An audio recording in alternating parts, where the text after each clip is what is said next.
I'm attempting to create a new world record. The longest time in which one has written a short story every day. Why am I doing this? Don't ask me. Anyway, hope you enjoyed today's installment. 50. Morality. I run my hands through the sands of creation, lifting it, inspecting it, letting it fall. A million universes fall between my fingers, skimming over one another, mixing together, weaving to form a drop in the infinite desert that extended infinitely ahead of me and infinitely behind me. I look up, once more, at the milk-like cerulean spread splattered across the firmament, full of gleaming, faraway stars, each harbouring their own planets, their own deserts, their own dunes of sand. I stood there for a while, the sand freezing in the air as time halted. I took that moment to ponder the scope of creation.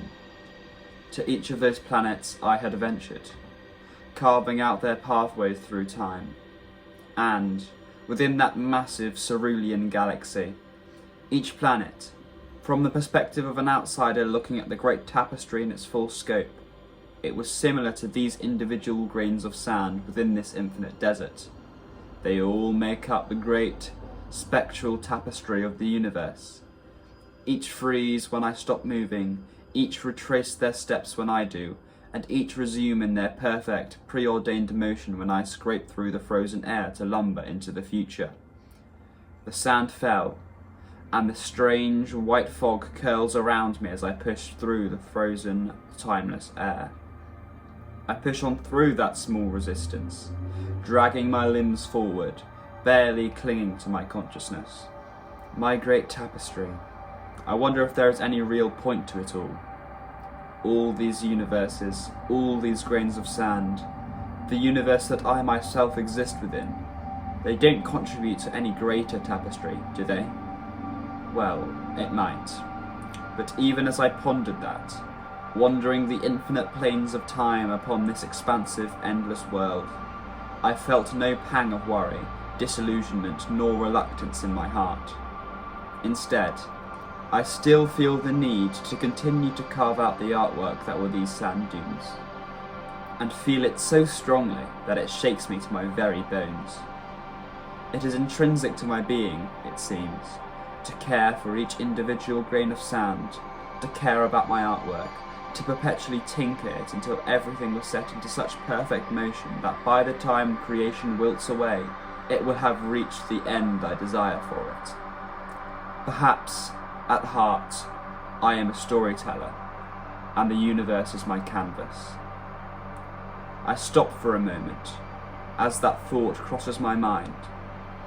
I reach down to the desert at my bare feet, and lift up a singular granule of sand from amidst its neighbours. I peer into it, and see a person stuck within the tight grip of an unbud lotus flower. I shift the granule in between my thumb and forefinger, and in turn shift around the universe within it.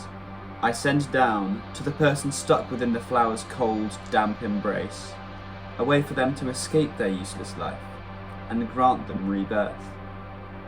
And after I am done, I place the granule back into the midst of the other sands it had previously been neighbouring, and watch as my will overwrites the basal intricacies of my tapestry as a whole.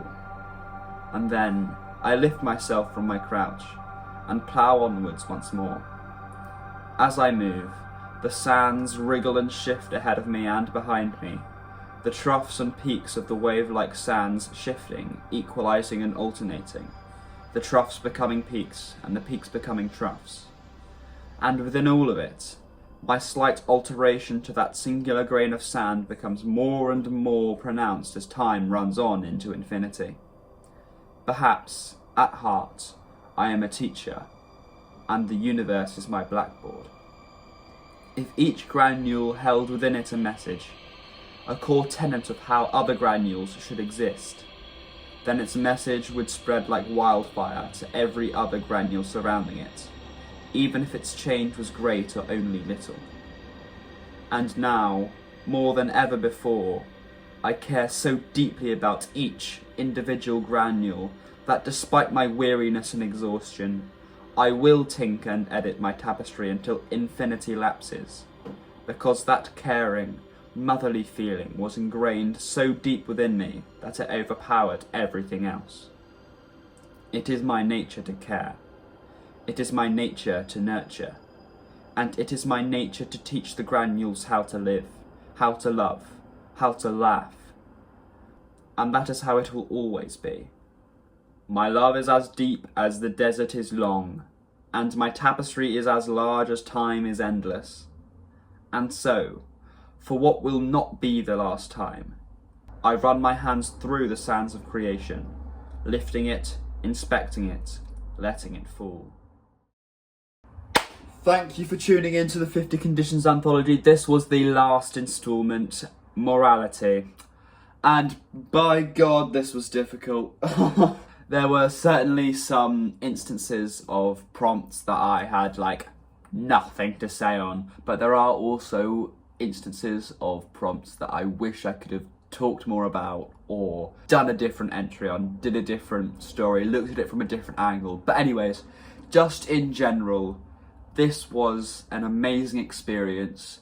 I have put to pen some of the greatest stuff that I have ever written, in my own personal opinion. And I hope that you're able to enjoy at least one or two of these entries and hopefully take something away from it, because ultimately that was my goal.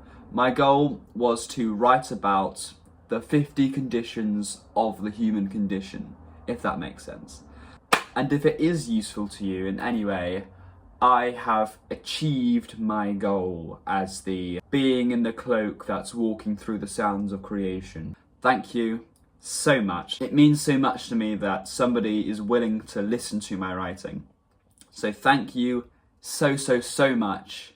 And remember, not everything is as it seems, it seems.